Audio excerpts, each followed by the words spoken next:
செய்து கொண்டிருக்கின்றார். அப்படியே தூங்கிக் கொண்டிருந்தார். பாத்தீங்களா, பார்வதா தேவியானவள் நினைப்பாள், என்ன குழந்தை கிடைத்து கனநேரம் ஆகிவிட்டதே, குழந்தை இன்னும் அளவில்லை என்று நினைப்பாள் என்று மாயாண்டி சிவசுடலை ஒரு பசி எடுத்த குழந்தை போல் அழத் தொடங்கினார்.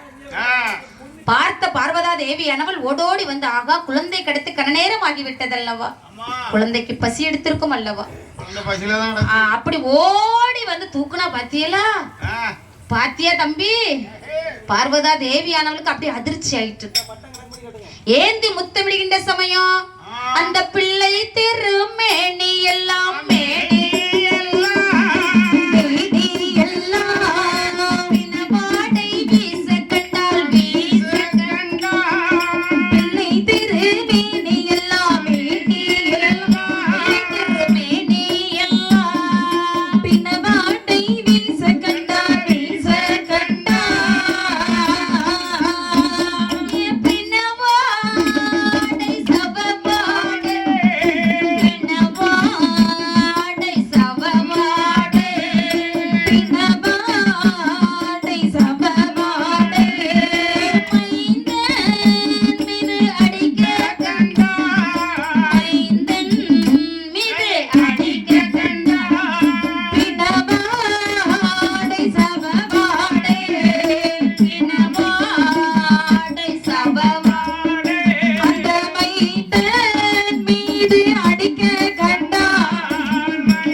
சமயம் பிள்ளை திருமேனி எல்லாம் பிணவாடை சவவாடை வீச கண்டான். ஆகா,